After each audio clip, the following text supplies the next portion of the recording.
when you have found, then you are not seeking. Now you are like a fountain giving.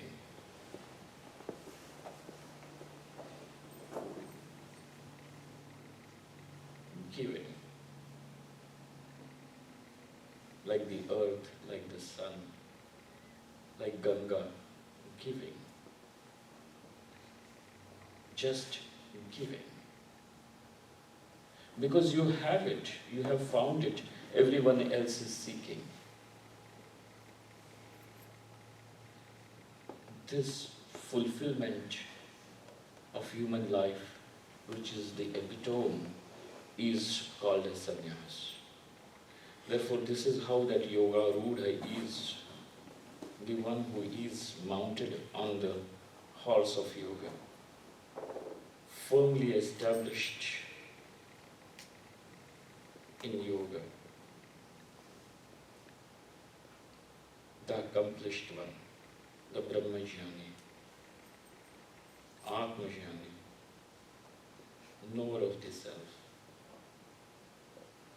Therefore, there are only two things according to the Yoga Shastra. One is that self, and the other one is not the self, that what is not the self. Reject everything that can be rejected.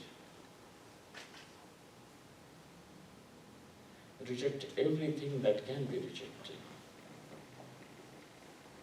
You are not going to lose anything. You are simply going to discover that what is unfathomable, achintya.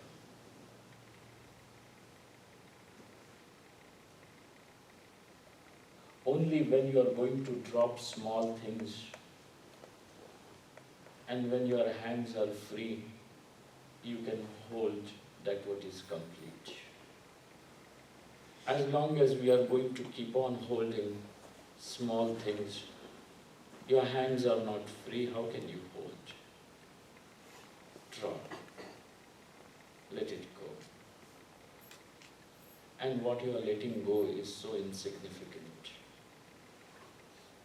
that if you don't let it go, the world is going to let it go. You want to create a niche of your identity in this world,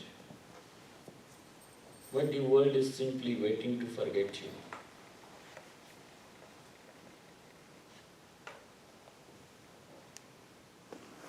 Do you remember even the fourth, what do they call it? Generation of your ancestors? 3 are to be remembered. You have to know the names of your parents, at least Tarpanam. Your grandparents and your great-grandparents you have to remember. But beyond that, do you have any record? Do you even remember? Gone. That what one is striving to create his identity is all wiped away so easily. Not that. And therefore just drop that what can be dropped. Sit over there. No definitions to be provided.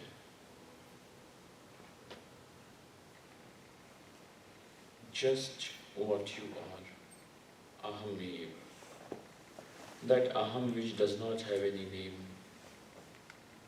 That aham which does not have any form.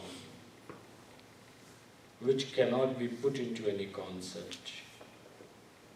Just be that. As much as this mind then starts appreciating, seeing this fact, the mind starts dissolving. As long as the mind does not see this, till then the mind keeps on churning out dukkham and dukkham. What you call as sukham is also ultimately in long run going to be dukkham.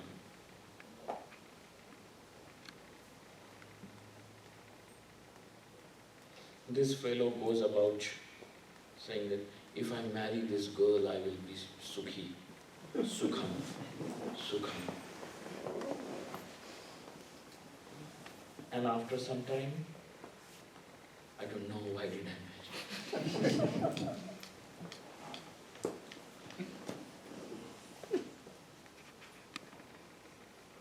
I was in Vrindavan, living there, and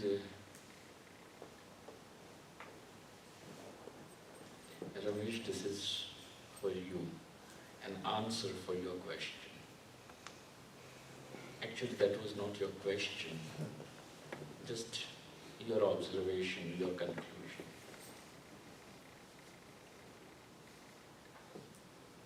I'm simply going to provide you a clue. You work on it. I'm not going to masticate things for you.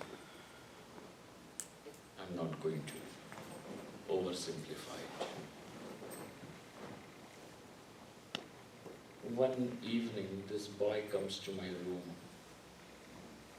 because I was the only Mahatma of their age there. Swamiji, I want to tell you something. I said, yeah, you have fallen in love, what else? How did you know? You are reading our mind. There is nothing to read. He says, but Swamiji, I must tell you, if I don't meet this girl, I will die. I will die. I said, here is a real lover. Another Majnu in the history. I asked him, since how many days you know this girl? He said, I saw her for the first time just this morning. Not even 24 hours and you are ready to die. You already are so miserable. Imagine if she comes and lives in your life for 24 hours, all your life, what will happen? What are you imagining?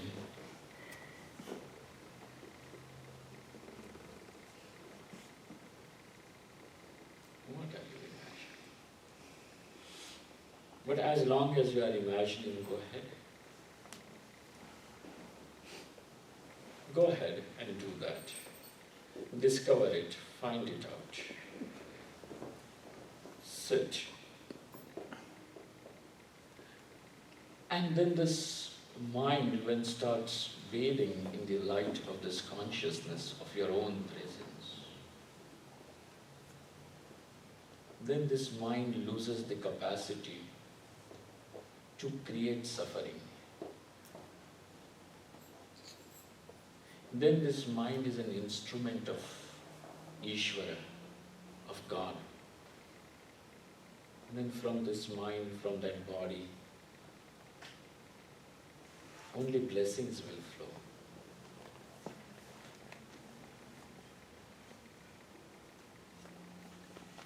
Whatever he touches will flower. Wherever he puts his foot, that will become sanctified, pious. It will become holy. I'm not saying that just like that. Narad Bhakti Sutra says, Tirthi kurvanti tirthani. Wherever such a person then even steps, even the tirthas, the holy places, become holy just by his stepping over there. Tirthi kurvanti tirthani. Tirthani api tirthi bhavanti.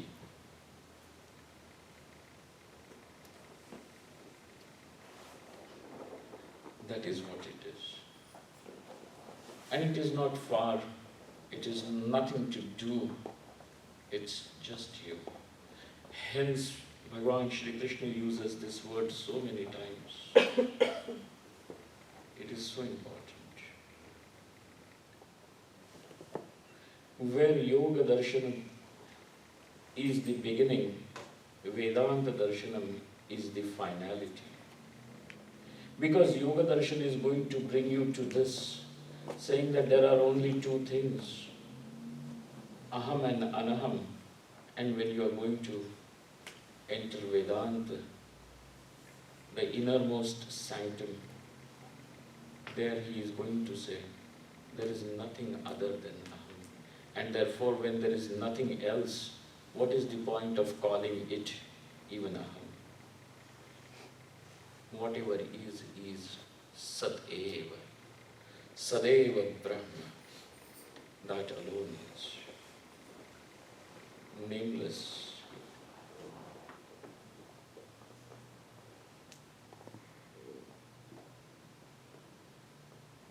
That is how the self is. So meditation becomes your aid. And you are the destination. Therefore, one of my teachers said it, the journey is of I, from I to I, of the self from self to self. And therefore, you are not far away. You are not too close. Because the close also means that there is some distance. There is no distance at all. No distance created by time, no distance created by space.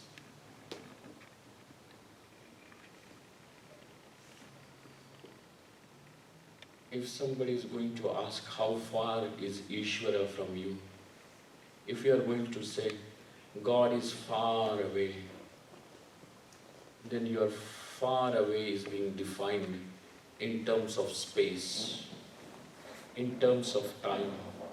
I will see God afterwards.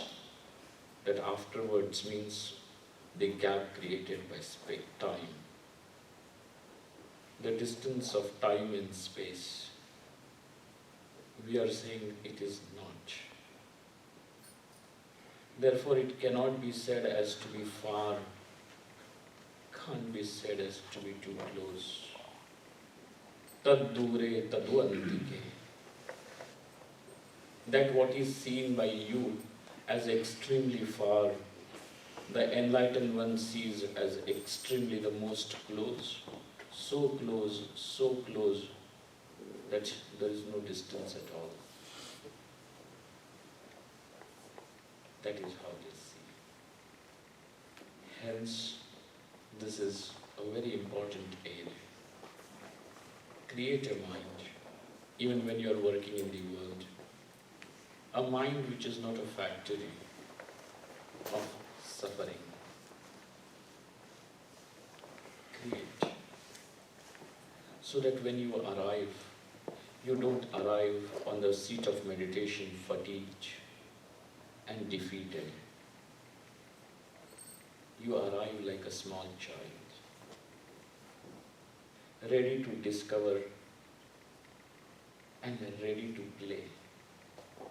If a small child wakes up even in the middle of the night, it is so fresh that it wants to play. Parents have a problem. It is ready to play.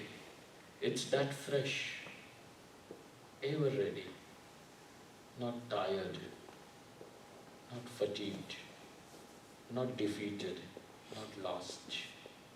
This is how you arrive on the seat of meditation. Well, friends, I was given little extra time this evening so that we could sit together and discuss this.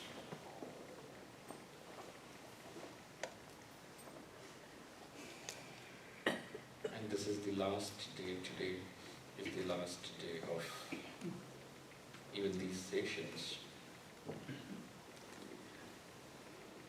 I have said it before, and I am not even going to be tired of saying it again. My gratitude goes to everyone every person. But to mention Dr. Poya and Suhashini Amma, it's because of their effort and their affection that I can come and sit with you, talk to you here today. Thank you, Dr. Poya. Thank you, Amma.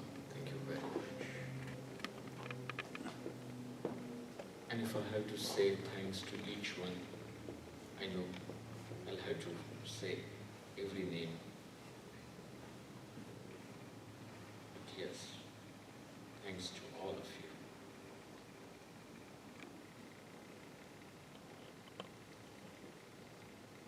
I wish you people all the best and hope we meet whenever we are destined to. Thank you very much.